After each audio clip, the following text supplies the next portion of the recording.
Welcome to Cognitive Spirals, exploring the latest research into consciousness, cognition, and machine intelligence. Today, we're diving into a fascinating and perhaps a little unsettling paper titled Chain of Thought Reasoning in the Wild is Not Always Faithful. Unsettling is definitely one word for it. I mean, chain of thought has been touted as a major step towards AGI, right? The idea that we can get these models to explain their reasoning, show their work, so to speak, seemed like a game changer. Exactly. But this paper throws a wrench in that whole narrative. It basically says that while these models appear to be reasoning step by step, that chain is often, well, not exactly truthful. Not just untruthful, but also potentially meaningless. I mean, if the chain is just a post hoc rationalization, it's not actually guiding the decision-making process. It's just window dressing. Right. The paper's central finding is that these models, when faced with real-world scenarios, they call it in the wild, often generate explanations that don't accurately reflect the actual process by which they arrived at the answer. It looks like reasoning, but it's not really reasoning. Okay, so unpack that a little. What does in the wild mean in this context? Are we talking about like bears using AI to find honey? Haha, not quite. In the wild here refers to situations where the data is messy, noisy, and not perfectly curated like it is in a lab setting. Think of it as the difference between a textbook problem and a real-world problem with all its ambiguities and complexities. Precisely. The real world isn't neatly labeled and categorized. It's full of edge cases, missing information, and outright contradictions. And that's where these chain of thought models seem to stumble. The study basically showed this by, giving the model a problem, asking it to explain its reasoning with chain of thought, and then comparing that explanation to what the model actually did internally. And the results weren't pretty. So how exactly did they look under the hood, so to speak? You can't just ask a neural network, hey, what were you really thinking? They used a couple of clever techniques. One was to compare the model's explanation to alternative explanations that would also lead to the same answer. If the model consistently picked explanations that were factually incorrect, even though they got the final answer right, that's a red flag.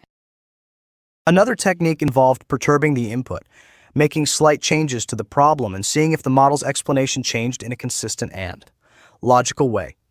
If a small change in the input led to a completely different, nonsensical explanation, that suggests the explanation wasn't really tied to the underlying reasoning process. Exactly. It's like if you ask someone what's 2 plus 2, and they said 4, because the sky is blue. The answer is right, but the reasoning is suspect. Okay, I get it. So the model is essentially bullshitting its way through the explanation. But why does this matter? If it gets the right answer, who cares if the reasoning is a little embellished? It matters for several reasons. First, if the reasoning is flawed, the model is likely to fail in more complex or novel situations. It's like building a house on a weak foundation. It might stand for a while, but it's going to crumble eventually. And second, it raises serious concerns about trust and transparency.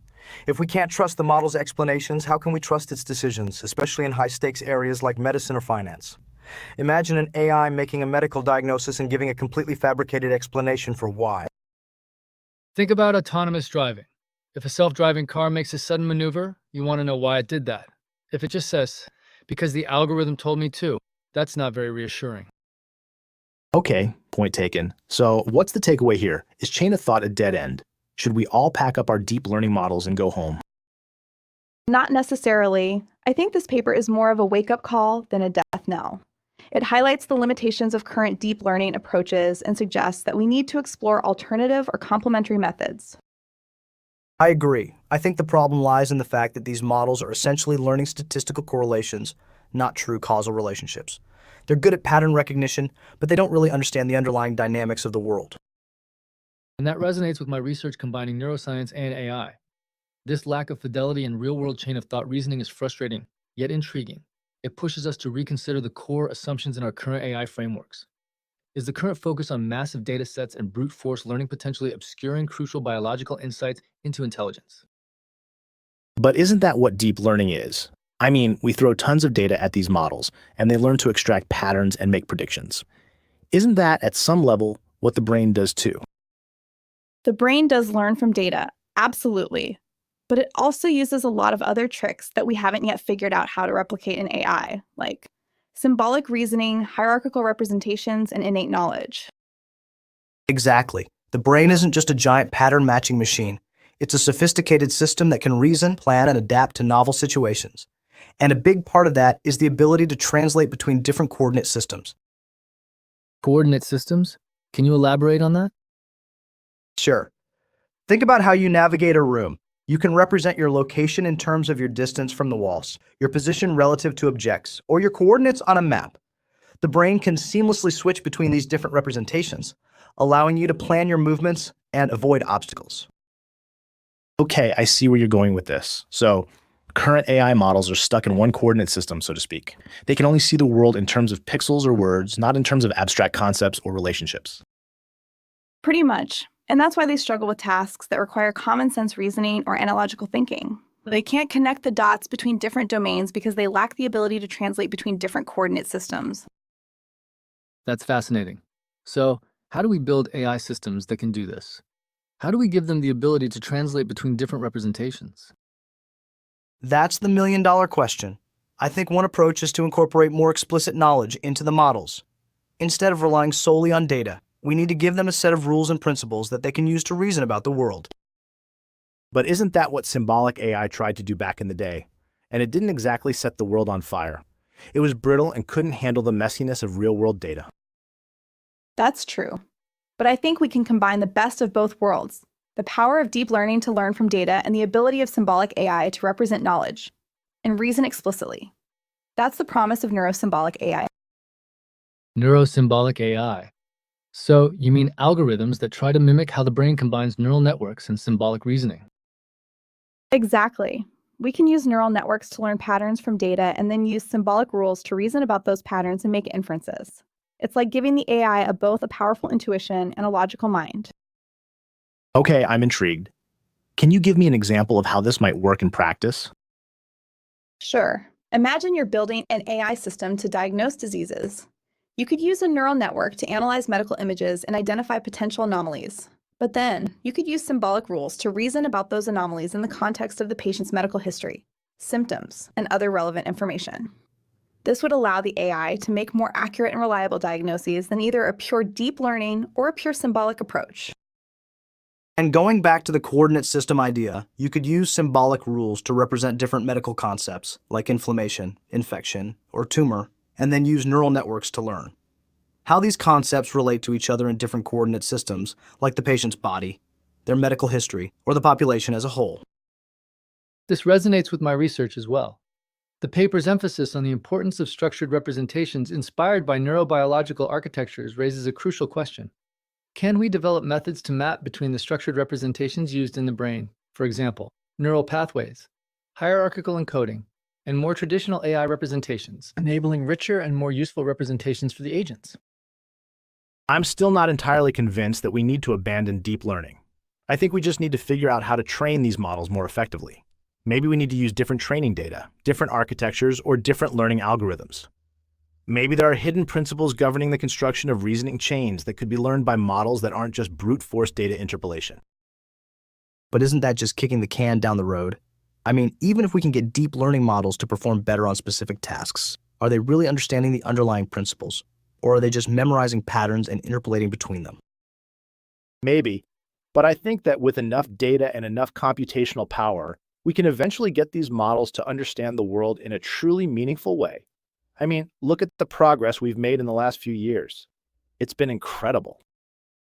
I agree that the progress has been impressive, but I think we're hitting a wall. We're seeing diminishing returns, and I think that's because we're relying too much on brute force and not enough on fundamental understanding. The study's findings are a little disheartening, but also stimulating. It underscores the importance of continuing to push forward in understanding the biological processes involved in human reasoning, as they still remain the gold standard for intelligence. More data alone won't solve this problem. Speaking of fundamental understanding, I think we need to focus more on developing algorithms that can learn causal relationships. Current AI models are mostly good at identifying correlations, but they can't really tell you why something is happening. And that's crucial for building truly intelligent systems. But how do you teach a machine causality? It seems like such a slippery concept. I mean, even humans struggle with it sometimes. There are several approaches. One is to use causal inference techniques, which allow you to infer causal relationships from observational data. Another is to incorporate causal knowledge into the model explicitly, using causal diagrams or other representations. The notion that robust agents learn causal world models resonates deeply with my belief that a more biological approach to AI could be crucial. It's exciting to see that we might be able to leverage the brain's natural algorithms to design intelligent agents. And I think that causal models need to be able to translate between different coordinate systems. For example, if you see a car crash, you need to be able to understand the causal chain of events that led to the crash, in terms of the physical forces involved, the actions of the drivers, and the environmental conditions. Okay, so let's bring this back to the paper we started with. What does this all mean for chain of thought reasoning? Is it a lost cause? I don't think so.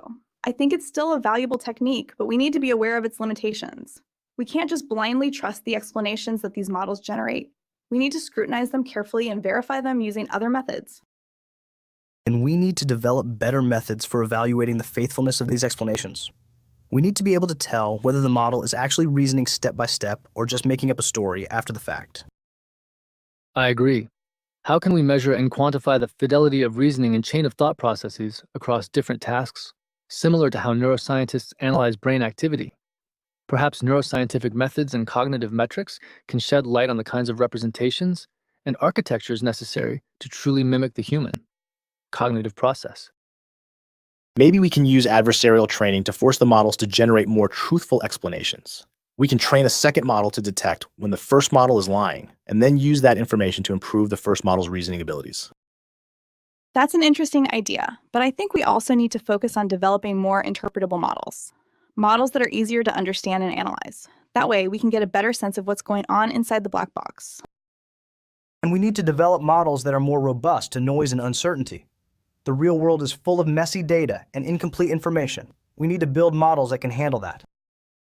So, to summarize, this paper highlights the limitations of chain of thought reasoning in the wild, suggesting that current deep learning approaches may not be sufficient for achieving true AGI.